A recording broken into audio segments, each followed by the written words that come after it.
மாணவர்களுக்கு அன்பான இனிய காலை வணக்கம். கல்வி தொலைக்காட்சியின் மூலம் மீண்டும் சந்திப்பதில் நான் மகிழ்ச்சி அடைகிறேன். நம்ம இன்னைக்கு பார்க்கக்கூடிய தலைப்பு அணைவு சேர்மங்கள் பாடத்தில் உலோக கார்பனைல்கள். உலோகம் என்பது ஒரு அணு, மைய உலோக அணு. கார்பனைல்கள் என்பது கார்பன் மோனாக்சைடு. கார்பன் மோனாக்சைடானது உலோக அணுவுடன் இணைந்து ஒரு இடைநிலை அணைவு சேர்மத்தினை உருவாக்கும். அவ்வாறு உருவாகக்கூடிய அந்த இடைநிலை அணைவு சேர்மங்கள் உலோக கார்பனைல்கள் என்று அழைக்கப்படுகின்றன. இது உலோகத்திற்கும் கார்பன் மோனாக்சைடில் உள்ள கார்பனிற்கும், இது உலோகம், இது கார்பன் மோனாக்சைடுடைய கார்பன், இரண்டும் பிணைப்பை ஏற்படுத்தும்.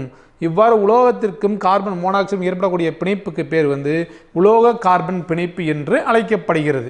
இந்த உலோக கார்பனைல்கள் வினைவேக மாற்றியாக செயல்படும் தன்மை உடையவை. உலோக கார்பனைல்கள் வினைவேக மாற்றியாக செயல்படும் தன்மை உடையவை. இந்த உலோக கார்பனைல்கள் இரண்டு வகைகளாக பிரிக்கலாம். இரண்டு வகைகளாக பிரிக்கப்படுகின்றன. அவை என்னென்ன வகைனா எதை பொறுத்து நம்ம பிரிக்க போறோம்னா, ஈனிகளினுடைய பங்கீடு ஒன்று. அடுத்து இதனுடைய உலோக அணுக்களை பொறுத்து இரண்டு வகையாக பிரிக்கிறோம். இந்த உலோக அயனிகள், ஒரு உலோக கார்பனைலில் ஒரே ஒரு உலோக அயனியானது காணப்பட்டால் அவை ஒற்றை அணுக்கரு கார்பனைல்கள் என்றும், அணைவில் காணப்படும் உலோக அயனிகளின் எண்ணிக்கை அல்லது உலோக அணுக்களின் எண்ணிக்கையானது ஒன்னே ஒன்று மட்டும் இருந்துச்சுன்னா அது பேர் ஒற்றை அணு கார்பனைல் சேர்மங்கள் என்றும், அதே ஒன்றுக்கு மேற்பட்ட உலோக அணுக்கள் கார்பனைல் சேர்மங்களில் காணப்பட்டால் அதற்கு பெயர் பல அணுக்கரு கார்பனைல்கள் என்றும் அழைக்கப்படுகின்றன. ஒற்றை அணுக்கரு கார்பனைல்கள் அவற்றுக்கு எடுத்துக்காட்டு NiCO4 என்ற அணைவு சேர்மத்தில் CO என்பது கார்பனைல், Ni என்பது நிக்கல், நிக்கல் என்பது உலோக அணு. இதில் எத்தனை உலோக அணு இருக்கு? ஒன்னே ஒன்று தான் இருக்கு. அப்போ இதுக்கு பேர் என்ன சொல்றாங்க? ஒற்றை அணுக்கரு கார்பனைல்கள். அடுத்து மேலும் ஒரு சில எடுத்துக்காட்டுகள். FeCO5. Fe என்பது அணு, CO என்பது கார்பனைல். இது ஒற்றை அணுக்கரு கார்பனைல்கள். அடுத்து மற்றொரு எடுத்துக்காட்டு CrCO6. Cr என்பது மைய உலோக அணு, CO என்பது கார்பனைல். இதில் ஃபுல்லாகவே மூணையும் பார்க்குறப்ப ஒற்றை அணுக்கரு கார்பனைல் தொகுதிகளை சார்ந்தவை. இதில் NiCO4 என்ற அணைவு சேர்மமானது நான்முகி வடிவத்தையும், FeCO5 முக்கோண இரு பிரமிடு வடிவத்தையும், CrCO6 என்ற சேர்மமானது எண்முகி வடிவத்தையும் பெற்றுள்ளது. அதே போல பல அணுக்கரு கார்பனைல்கள், அதற்கு எடுத்துக்காட்டுகள் என்னன்னா, ஒன்றுக்கு மேற்பட்ட மைய அணுவானது காணப்படின் அவை பல அணுக்கரு கார்பனைல்கள் என்று அழைக்கப்படுகின்றன. எடுத்துக்காட்டு CO2 CO8. இதில் CO என்பது கோபால்ட்டையும் CO என்பது கார்பனைலையும் குறிக்கின்றது. இந்த CO2ல ஸ்மால் ஓ போட்டுக்கும் பார்த்தீங்கன்னா, ஸ்மால் ஓ போட்டால் அது கோபால்ட். ரெண்டுமே கார்பனும் ஓவும் சரியா இருந்துச்சு, அது பேர் கார்பன் மோனாக்சைடு, அதாவது கார்பனைல் தொகுதி. CO2 ஆனது கோபால்ட் என்ற மைய உலோக அணு. இங்க எத்தனை இருக்கு? ரெண்டு இருக்கு. ஒன்றுக்கு மேற்பட்ட மைய அணுவானது இருப்பின் அவை என்ன சொல்றோம்? பல அணுக்கரு கார்பனைல்கள் என்று அழைக்கப்படுகின்றன. அதே போல MnCO9. இதில் எத்தனை அணுக்கள் இருக்கு? மாங்கனீஸ் Mn என்ற அணுவும் CO கோபால்ட் என்ற அணுவும் இரண்டு அணுக்கள் காணப்படுவதால் இவையும் பல அணுக்கரு கார்பனைல் சேர்மங்களுக்கு எடுத்துக்காட்டுகள் ஆகும். இது உலோகனுடைய கார்பனைலை இரண்டு வகையாக வகைப்படுத்தலாம். அடுத்து நம்ம பார்த்தோம்னா வடிவமைப்பினை பொறுத்து வகைப்படுத்துறாங்க. வடிவமைப்பினை பொறுத்து எப்படி வகைப்படுத்துறாங்க? இந்த கார்பனைல் தொகுதியானது மைய உலோக அணுவுடன் இணையும் பொழுது ஒன்று எப்படி இணையும்னா, முனையான பக்கத்தில் முனைய கார்பனைல் தொகுதியாக இணையும், இல்லாட்டினா இணைப்பு பாலங்களாக இணையும். ஒன்று பாலமா இருக்கும், இல்லாட்டினா இன்னொன்று எப்படி இணையும்னா முனையான கார்பனைல் தொகுதிகள், டெர்மினல் தொகுதி அப்படின்னு சொல்லுவாங்க. எடுத்துக்காட்டு பார்த்தோம்னா இப்போ Fe2CO9 என்ற சேர்மத்தை எடுத்துட்டோம்னா, அந்த சேர்மத்தில் Feக்கும் ரெண்டு Feக்கு நடுவில் CO சேர்ந்துச்சுன்னா ஒரு Fe ஒரு CO இன்னொரு Fe, இது பாலமா இருக்கும். அந்த மாதிரி இருக்கு பேர் இணைப்பு பால கார்பனைல் தொகுதிகள். இதே போல பாலமே இல்லாம தனித்தனியா வால் மாதிரி தொங்கிட்டு இருந்துச்சு, அது பேர் என்ன சொல்றாங்கன்னா முனைய கார்பனைல் தொகுதிகள். இதில் NiCO4 FeCO5 இதில் ஃபுல்லாக நம்மளுக்கு என்ன இருக்குன்னா வந்து முனைய கார்பனேட் தொகுதிகள் காணப்படும். அதே போல் பார்த்தோம்னா வந்து ஒரு சில இடத்துல வந்து முனைய கார்பனேட் தொகுதிகளும் இருக்கும், உலோக இணைப்பும் காணப்படும். எடுத்துக்காட்டு Mn2CO10 Mn2CO10 என்ற உலோக கார்பனேட் சேர்மத்தில் Mn இவற்றுக்கிடையே வந்து உலோக பிணைப்புகள் காணப்படும், உலோக பிணைப்புகள் காணப்படுகின்றன. அதே போல வந்து CO பிணைப்பு, COவும் Mn பிணைப்புகளானது முனைய பிணைப்புகளாக காணப்படுகின்றன. அது மற்றொரு வகை எடுத்துட்டோம்னா வந்து உலோக பிணைப்புகள் இருக்கும், முனைய பிணைப்புகள் இருக்கும், உலோகம் ஈனிகள் உலோகம் இப்படி 3 பிணைப்புகள் வந்து காணப்படும். அதுக்கு தான் எடுத்துக்காட்டு Fe2CO9. Fe2CO9ல வந்து இப்போ Fe அந்த டயக்ராம்ல பாருங்க 2 Fe இருக்கு. Fe கடல வந்து FeCO Fe இருக்கு பார்த்தீங்களா, அதில் வந்து FeCO Fe பிணைப்புகள் 3 FeCO Fe பிணைப்புகளானது காணப்படுகின்றது. 3 பிரிட்ஜ் மாதிரி இருக்கும் பார்த்தீங்கன்னா, இணைப்பு பாலம் மாதிரி இருக்கும். அதே போல் வந்து பார்த்தீங்கன்னா 6 FeCO பிணைப்புகள், இந்த 6 FeCO பிணைப்புகளானது என்ன சொல்கிறாங்கன்னா வந்து அந்த முனைய பிணைப்புகள் தான் டெர்மினல் குரூப்னு சொல்லுவாங்க. 3 பிரிட்ஜாக இருக்குது, 6 டெர்மினலாக இருக்குது. பிரிட்ஜுங்கிறது இணைப்பு பாலம், டெர்மினல்ங்கிறது முனைய பிணைப்புகள். இப்போ 6 முனைய FeCO பிணைப்புகளும் 3 FeCO Fe இணைப்பு பால பிணைப்புகளும் வந்து உலோக பிணைப்புகள் வந்து இதில் காணப்படவில்லை. அதற்கு பதிலாக நம்ம என்ன சொல்கிறாங்க, FeCO Fe பிணைப்புகளானது காணப்படுகின்றன Fe2CO9ல் வந்து. இது இணைப்பு பாலத்தினுடைய கார்பனைல்கள், இணைப்பு பாலத்தினுடைய கார்பனைலுக்கு எடுத்துக்காட்டு எதுன்னு கேட்டால் Fe2CO9 உங்கள் புக்கில் நிறையா இருக்குது. உங்கள் புக்கில் இது மட்டும் தான் இருக்குது, நீங்கள் இதை மட்டும் தெரிஞ்சுட்டா போதுமானது. அதே போல் வந்து இந்த உலோக கார்பனைல் பிணைப்பில் வந்து காணப்படக்கூடிய பிணைப்புகளை பற்றி பார்க்க போகிறோம். உலோக கார்பனைல் காணக்கூடிய பிணைப்புகள் எப்படி நம்மளுக்கு பிணைப்பு உருவாகுது. CO என்பது ஈனி, M என்பது அணு. இப்போ ஈனிகளானது யாருக்கு கொடுக்குறாங்க, அணுவிற்கு எலக்ட்ரான்களை வழங்கி நமக்கு பிணைப்பை ஏற்படுத்தும். அந்த பிணைப்பு என்ன பிணைப்பு, சிக்மா பிணைப்பு. இந்த சிக்மா பிணைப்பு உருவாகுது. அவ்வாறு சிக்மா பிணைப்பு உருவாகும் பொழுது ஈனிகளானது எலக்ட்ரானை மைய உலோக அணுவிற்கு வழங்கும் பொழுது மைய உலோக அணுவில் உள்ள d ஆர்பிட்டால்களில் எலக்ட்ரான்களின் அடர்த்தி அதிகமாகும். அடர்த்தி அதிகமாச்சுன்னா செறிவு அதிகமாகும், எலக்ட்ரான்கள் கூட்டம் அதிகமாயிருது. யார்கிட்ட, மைய உலோகன்கிட்ட எலக்ட்ரான்கள் கூட்டம் அதிகமாயிருச்சு. அப்போ என்ன செய்யணும் வந்து CO எலக்ட்ரானை வாங்கி நம்மளுக்கு என்ன பிணைப்பு ஏற்படுத்துகின்றது, சிக்மா பிணைப்பை ஏற்படுத்தின பிறகு மைய உலோக அணுவில் எலக்ட்ரான் அதிகமாக இருக்கிறதுனால அதிகமான எலக்ட்ரான் யாருக்கு திரும்ப கொடுக்குது, யார்கிட்ட வாங்கினாங்களோ அவங்களுக்கே திரும்ப கொடுக்குது. CO கொடுக்குறப்ப பின் பிணைப்பு, பேக் பாண்டிங் சொல்லுவாங்க. பின் பிணைப்பு பின்னாடி அப்படியே கொடுக்குது. எதுக்காக கொடுக்குது, எலக்ட்ரான்களின் அடர்த்தி அல்லது செறிவு அதிகரிப்பதன் காரணமாக d ஆர்பிட்டால் எலக்ட்ரான்களானது மைய உலோக அணுவில் உள்ள d ஆர்பிட்டால் எலக்ட்ரான்களானது ஈனிகளுக்கு வழங்கி பை பின் பிணைப்பானது உருவாகின்றது. பை பேக் பாண்டிங் வந்து ஃபார்ம் ஆகுது. எதில் மட்டும் பேக் பாண்டிங் ஃபார்ம் ஆகும்னா இந்த உலோக கார்பனைல் சேர்மங்களில் மட்டும்தான் வந்து பை பேக் பாண்டிங் வந்து ஃபார்ம் ஆகும். அதான் பை பின் பிணைப்புகளானது உருவாகின்றன. இதே போல் நீங்கள் பார்த்தீங்கன்னா வந்து எங்கே மற்ற அணைவு சேர்மங்கள் இருக்குல்ல, இந்த கார்பனைல் இல்லாமல் வந்து அமோனியா இனிகள், ஃப்ளோரோ இனிகள், குளோரோ இனிகள், நீர் இனிகள், இந்த மாதிரி நிறைய இனிகள் இருக்கு. அந்த இனிகளில் ஃபுல்லாக வந்து நம்மளுக்கு பைப்பிணைப்பு ஏற்படுத்துமா அப்படின்னு கேட்டால் பைப்பிணைப்பை ஏற்படுத்தாது. CO இனிகள், நைட்ரோசைல் NO இனிகள், இந்த மாதிரி ஒரு சில பைப்பிணைப்பை கொண்டுள்ள இனிகள் மட்டுமே வந்து பைப்பின் பிணைப்பை வந்து ஏற்படுத்தும் தன்மை உடையன. எனவே ஈனிகளும் எலக்ட்ரான்களை கொடுத்து பிணைப்பை ஏற்படுத்துது, அணுவும் எலக்ட்ரான் கொடுத்து பிணைப்பை ஏற்படுத்துவதால் இந்த மைய உலோக அணுவிற்கும் கார்பனைல் தொகுதிக்கும் இடையே ஏற்படக்கூடிய பிணைப்பானது வலிமையான பிணைப்பாக காணப்படுகின்றன. இந்த உலோக அணைவு சேர்மங்களுடைய நிலைப்புத்தன்மையை வந்து படிக்கிறதுக்கு வந்து இரண்டு இதை வந்து நம்ம பயன்படுத்த போகிறோம். ஒன்று வந்து வெப்ப இயக்கவியல் நம்ம படித்தது தான். அடுத்து வேதி வினைவேகவியல். இரண்டையும் வந்து பயன்படுத்தி நம்ம என்ன செய்ய போகிறோம், நிலைப்புத்தன்மையை வந்து அணைவு சேர்மங்களுடைய நிலைப்புத்தன்மையை வந்து சொல்ல போகிறோம். இப்போ ஒரு சேர்மம், 2 சேர்மம் எடுத்துக்கிறோம். 2 சேர்மம் கையில் கொடுத்துட்டாங்க. எந்த சேர்மம் வந்து நம்மளுக்கு நிலைப்புத்தன்மை உடையது, சேர்மத்துடைய பேர் நம்மளுக்கு சொல்ல கையில் கொடுத்துட்டாங்க. இப்போ கையில் கொடுத்துட்டு நம்ம என்ன செய்ய போகிறோம்னா வெப்ப இயக்கவியலை பயன்படுத்தி வந்து நிலைப்புத்தன்மையை சொல்ல போகிறோம். 2 கரைசலை எடுத்துட்டு ஒவ்வொரு கரைசலையும் வந்து தனித்தனியாக வெப்பப்படுத்துகிறோம். வெப்பப்படுத்தும் பொழுது எந்த கரைசலானது மிக மெதுவாக கொதித்து ஆவியாகின்றதோ அக்கரைசல் நிலைப்புத்தன்மை வாய்ந்தது. ஏன் மெதுவாக கொதித்து ஆவியாகுதுன்னா வந்து அதில் பிணைப்பில் எப்படி இருக்கு, ஸ்ட்ராங்காக இருக்குது, வலிமையாக இருக்கும். இதே ஒரு சில கரைசல் வந்து போட்ட உடனே இருந்து வேகமா தண்ணி மாதிரி கொதிச்சு ஃபுல்லா ஆவியா போயிடும். அப்ப பிணைப்புகள் மிக வலிமை இழந்து காணப்படுகின்றன. அப்ப வெப்ப இயக்கவியலில் யாருக்கு வந்து ஆற்றல் அதிகமாக வாங்கியிருக்கோ, வெப்பத்தினுடைய ஆற்றல் வந்து என்தால்பி ஆற்றல், கிப்ஸ் கட்டில் ஆற்றல் மதிப்பு வந்து யாருக்கு அதிகமாக இருக்கோ அவங்க தான் வந்து நிலைப்புத்தன்மை உடையவங்க. இப்போ வெப்ப இயக்கவியலின் படி என்தால்பி மாற்றம், கட்டில் ஆற்றல் மாற்றம் அதிகமாக இருந்துச்சுன்னா நிலைப்புத்தன்மை அதிகமாக இருக்கும். இப்போ வெப்ப இயக்கவியல் நிலைப்புத்தன்மைக்கு நேர்தகவில் இருக்கும். அதே போல வேதி வினைவேகவியல்.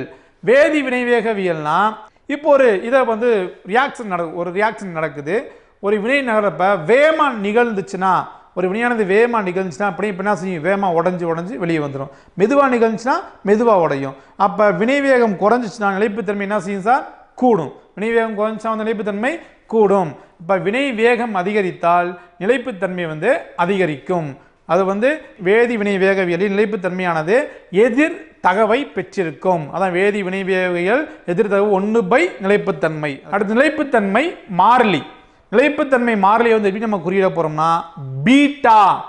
நிலைப்புத்தன்மை மாறிலியை பீட்டா என்று குறியிட போறோம். இப்போ எடுத்துக்காட்டு பார்த்தீங்கன்னா Cu2+ காப்பர் அயனி, 4NH3 4 அமோனியா மூலக்கூறுகள் வினைபுரிந்து நம்மளுக்கு டெட்ரா அமைன் காப்பர் 2 அயனி என்ற ஒரு சேர்மத்தை வந்து உருவாக்குகின்றது.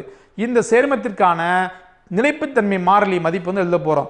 பீட்டா சீக்வல்ட்டு மேல என்ன போடுவோம், விளைபொருள், கீழே என்ன போடுவோம், வினைபடு பொருள். எது விளைபொருள், CuNH3 4 times C2+, அதை போட்டாச்சு. கீழே என்ன போட போறோம், காப்பர் அயனியையும் NH3 மூலக்கூறையும் வந்து போடுறோம். இதை போட்டு முடிச்சிட்டோம். இதுல வந்து மேல என்ன போடுறோம், எந்த விதியை பயன்படுத்தி வந்து இந்த பீட்டா மதிப்பு எழுதுறோம், பீட்டா சீக்வல் மேல வந்து விளை பொருளுடைய செறிவு, கீழே வினைப்படு பொருளுடைய செறிவு. எந்த விதினா வந்து நிறைத்தாக்கா விதி. நிறைத்தாக்கா விதியினை பயன்படுத்தி வந்து இந்த மதிப்பு வந்து எழுதுறோம். இது வந்து என்ன மாறிலி, நிலைப்புத்தன்மை மாறிலி. இது சமன்பாடு 1 பீட்டா சீக்வல் சமன்பாடு 1 வச்சுக்கோங்க. அடுத்து பார்த்தீங்கன்னா வந்து பிரிகை மாறிலி. பிரிகை மாறிலிக்கு வந்து நான் உருவானதை என்ன செய்ய போறோம், பிரிக்க போறோம். எது உருவாயிருக்கு முதல் சமன்பாடுல, டெட்ரா அமைன் காப்பர் 2 அயனி உருவாயிருக்கு. அந்த டெட்ரா அமைன் காப்பர் 2 அயனி எடுத்து பிரிக்கிறோம். பிரிகிற எப்படி பிரியும், Cu2+ ஆகும், 4NH பிரியும். பிரிகிறப்ப இதுக்கு நம்ம என்ன செய்ய போறோம், பிரிகை மாறிலி. பிரிகை மாறிலி என்பது ஆல்பான்னு நம்ம கூறிடுறோம். இப்போ ஆல்பா சீக்வல்ட்டு மேல வினை விளை பொருள், கீழே வினைப்படு பொருள். இப்போ இந்த சமன்பாடை வைத்துக்கொண்டு வினை விளை பொருள் யாருன்னு பார்த்தா Cu2+ NH3 தான் வினை விளை பொருள். வினைப்படு பொருள் என்னது, CNH3 4. இதை போட்டுட்டு ரெண்டு சமன்பாடை ஒப்பிட்டு பார்க்குறோம். சமன்பாடு மேலே இருக்கிறது 1, கீழே இருக்க சமன்பாடு 2. அதில் பார்த்தீங்க இதில் ரெண்டு ஒப்பிட்டு பார்க்குறப்ப ரெண்டுமே எப்படி சார் இருக்கும், நிலைப்புத்தன்மை மாறிலியும் பிரிகை மாறிலியும் தலைகீழ் மதிப்பாக காணப்படும். சமன்பாடு 1 சமன்பாடு 2 வந்து ஒப்பிடும் பொழுது நிலைப்புத்தன்மை மாறிலியானது பிரிகை மாறிலிக்கு தலைகீழாக இருக்கும். வேகமா பிரிஞ்சா பிரிகை மாறிலி அதிகமா இருக்கு, அப்ப நிலைப்புத்தன்மை கம்மியாயிரும். அப்ப நேர்தகவா எதிர்தகவா, பிரிகை மாறிலி கம்மியா இருந்து நிலைப்புத்தன்மை அதிகமா இருந்துச்சுன்னா எதிர்தகவு. அதான் பீட்டா சீக்வல் 1/α. பிரிகை மாறி வேகமா உடையுதுன்னா பிரிகை மாறிலி வேகமா உடைஞ்சிருச்சுன்னு அர்த்தம். அப்ப நிலைப்புத்தன்மை ரொம்ப ரொம்ப கம்மியா இருக்கு, கம்மியா தான் வேகமா உடைக்க முடியும். இப்ப பீட்டா சீக்வல் 1/α. இதான் வந்து பிரிகை மாறிலிக்கும் நிலைப்புத்தன்மை மாறிலிக்கும் இடையே உள்ள ஒரு ஒப்பிடுதல். அடுத்து நீங்க பாத்தீங்கன்னா வந்து இதை பாத்தீங்கன்னா படிநிலை வாரியாக ஸ்டெப் பை ஸ்டெப்பா சொல்ல போறோம். படிநிலை வாரியாக உருவாதல் மாறிலிகள் மற்றும் மற்றும் ஒட்டுமொத்த மாறிலி உருவாதல் மாறிலிகள் ரெண்டையும் வந்து ஒப்பிட்டு சொல்ல போறோம். படிநிலை வாரியாக உருவாதல் மாறிலிகள் மற்றும் ஒட்டுமொத்த மாறிலிகள் ரெண்டையும் ஒப்பிட்டு சொல்றப்ப இப்போ ஃபர்ஸ்ட் ஒட்டுமொத்த மாறிலி பாருங்க, M(S)6. M(S)6 எம்ங்கிறது மைய அணு, S என்பது ஏதோ ஒரு இனிகள். இப்போ இந்த இடத்துல S என்பது என்ன இனிகள் நம்ம எடுத்துக்கிறோம்னா நீர் மூலக்கூறு.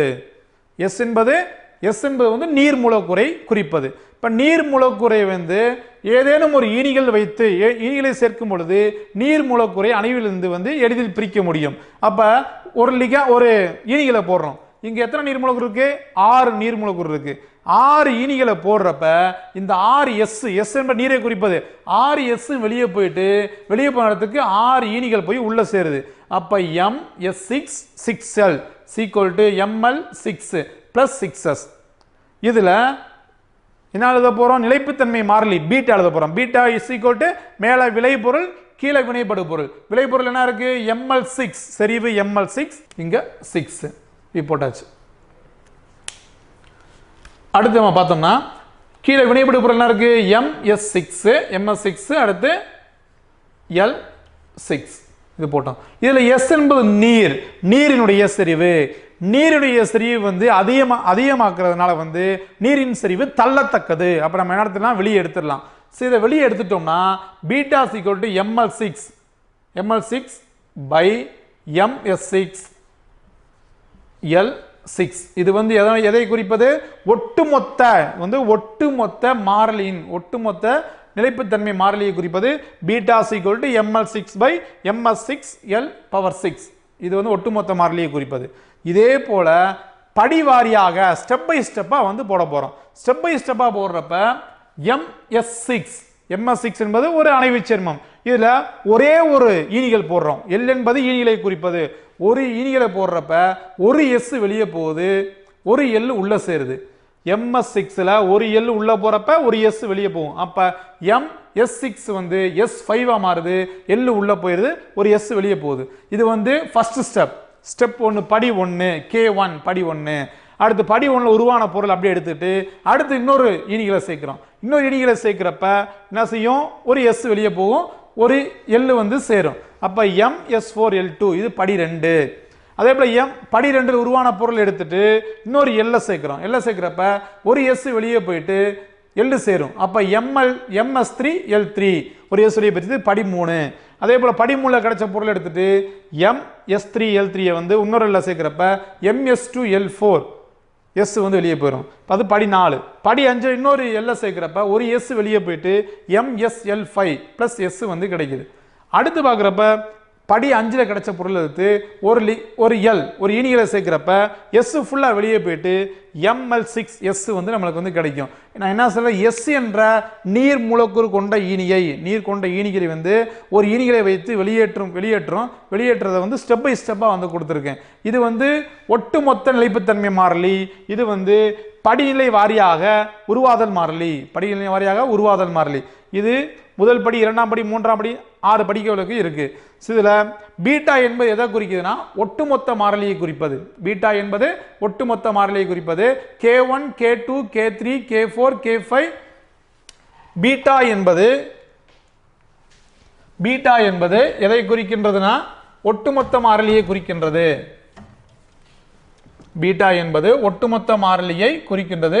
இதுல K1, K2, K3, K4, K5, K6 இந்த படிநிலை வாரியாக உள்ள மாறிலியுடைய பெருக்கற் பலனிற்கு ஒட்டுமொத்த மாறிலியானது சமமாக இருக்கும்.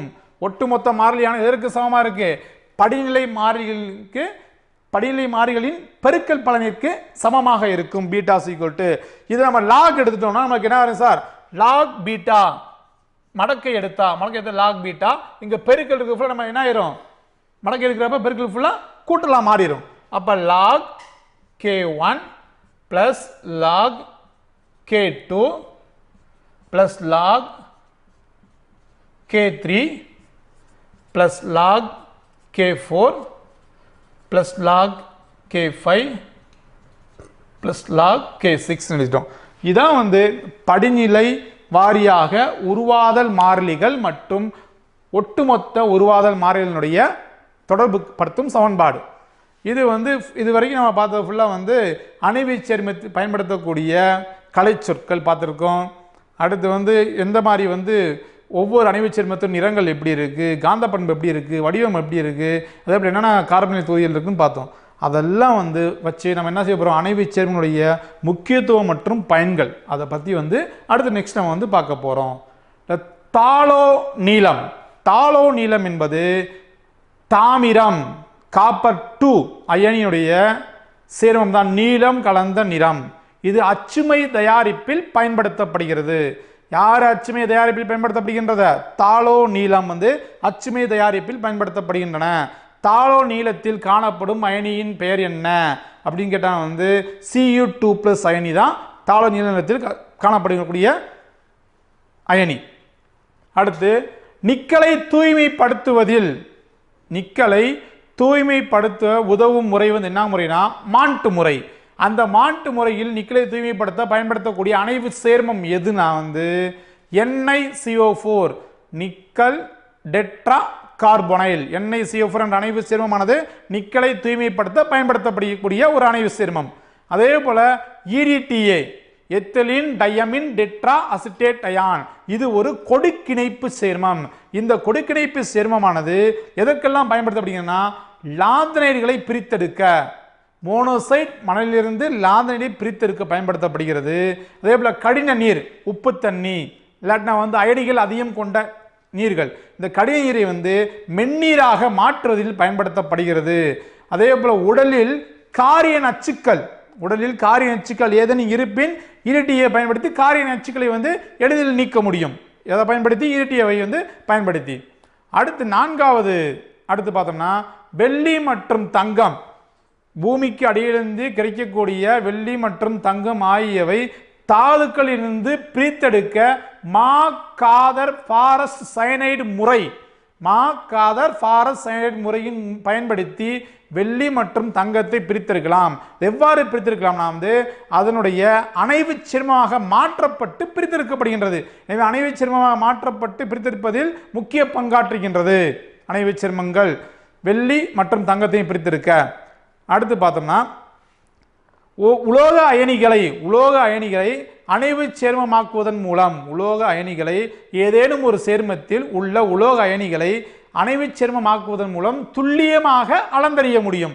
எடுத்துக்காட்டாக நம்ம பார்த்தோம்னா நிக்கல் குளோரைடில் உள்ள நிக்கல் 2+ அயனியின் எடை எவ்வளவு அப்படிங்கறத நம்ம என்ன செய்யணும்னா எடை அறி பகுப்பாய்வின் மூலம் கிராவிமெட்ரிக் அனாலிசிஸ் அதுல DMG டைமெத்தில் கிளையாக்சிமேட் என்ற ஒரு ஈனிகளை பயன்படுத்தி நிக்கல் குளோரைடில் உள்ள Na2+ அயனியின் எடையை சரியாக அளந்தறிய முடியும். கேட்பாங்க Na2+ அயனியை வீழ்படிவாக்க பயன்படுத்தக்கூடிய ஈனிகள் எதுன்னு கேட்டா DMG டைமெத்தில் கிளையாக்சிமேட் அதான் பயன்படுத்தக்கூடியது. எந்த முறைன்னு கேட்டானா எடையறி பகுப்பாய்வு, இங்கிலீஷ் சொன்னோம்னா கிராவிமெட்ரிக் அனாலிசிஸ், அது மூலமா பயன்படுத்துறாங்க. அதே போல நிறைய அணைவு சேர்மங்கள் வினைவேக மாற்றியாகவும் செயல்படுத்தப்படுகின்றன. வில்கின்சன் வினைவேக மாற்றியானது அல்கீன்களை ஹைட்ரஜன் ஏற்றம் செய்ய பயன்படுத்தப்படுகிறது. அல்கீன்களை ஹைட்ரஜன் ஏற்றம் செய்ய பயன்படுத்தக்கூடிய வினைவேக மாற்றி எது அப்படின்னு கேட்பாங்க. வில்கின்சன் வினைவேக மாற்றி அல்கீன்களை ஹைட்ரஜன் ஏற்றம் செய்ய பயன்படுத்தக்கூடிய வினைவேக மாற்றி.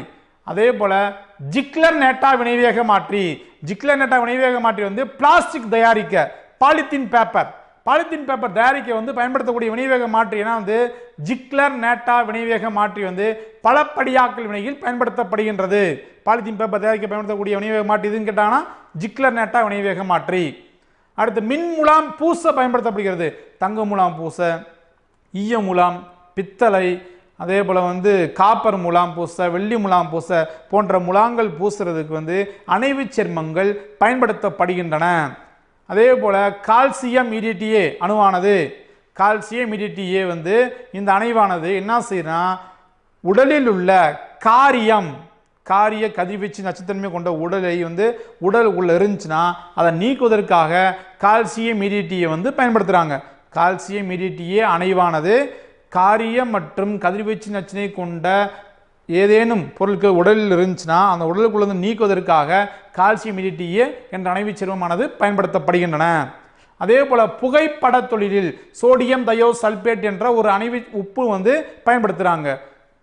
இதில் புகைப்பட தொழிலில் அந்த புகைப்படத்தினை கழுவுவதற்காக சில்வர் புரோமைடு போன்ற சேர்மங்களும் பயன்படுத்தப்படுகின்றன. இது இல்லாமல் நம்ம மனிதனுடைய லைஃப்ல ஹீமோகுளோபின் ரத்தத்தில் என்ன அயனிகள் இருக்கு? Fe2+ அயனிகள். Fe2+ அயனிகளானது என்ன செய்யும்னா ஹீமோகுளோபினில் உள்ள Fe2+ அயனிகளானது உடலில் உள்ள அனைத்து பாகங்களுக்கும் ஆக்சிஜனை எடுத்து செல்கின்றன. அதான் உயிர் வழி சேர்மத்தை எடுத்து செல்லக்கூடிய பொருள் எதுனா ஹீமோகுளோபின் தான். அதே போல குளோரோஃபில் காணப்படும் அயனி எதுனா மெக்னீசியம் 2+. மெக்னீசியம் 2+ குளோரோஃபில்ல காணப்படக்கூடிய அயனி. மெக்னீசியம் சுத்தி பார்ஃபரின் என்ற ஒரு அணைவு சேர்மமானது அணைந்து காணப்படும். Vitamin B12 cyano cobalt CO2+ தான் வந்து இதில் இருக்கக்கூடிய ஒரு அணைவு அயனி. அதே போல் மனிதர்களுக்கு இருக்கக்கூடிய என்சைம்கள், விலங்குகளுக்கு காணக்கூடிய என்சைம்கள் அனைத்துகளில் வந்து அணைவு சேர்மங்களின் பங்கீடு வந்து மிக மிக அதிகமாக உள்ளது. இவ்வாறு அணைவு சேர்மங்களுடைய முக்கியத்துவம் நமக்கு ரொம்ப அதிகமாக இருக்குது. இது இல்லாமல் வந்து நம்ம பார்த்தோம்னா ஒன்று என்ன வந்து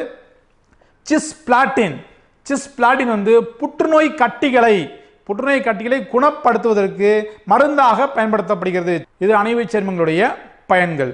இந்த பாடம் வந்து இத்துடன் முடிவு பெறுகிறது. என் மாணவர்கள் அனைவரும் வந்து இந்த பாடத்தில் மிக கவனமாக அதிக கவனம் செலுத்தி நீட் தேர்வுக்கு இதை நீங்கள் வந்து தயார் செய்யுங்க. நான் குறைந்தது இந்த பாடத்திலிருந்து 4 வினாக்களானது எழுப்பப்படுகின்றன. 4x4 16 மார்க் ரொம்ப ஈஸியாக வந்து நம்ம வாங்கிடலாம். ஒன்றும் பிரச்சனையே கிடையாது. அனைத்து மாணவர்கள் வந்து நன்றாக கற்று நன்முறையில் பயில என்னுடைய வாழ்த்துக்கள். அனைத்து மாணவர்களுக்கும் மிக்க நன்றி.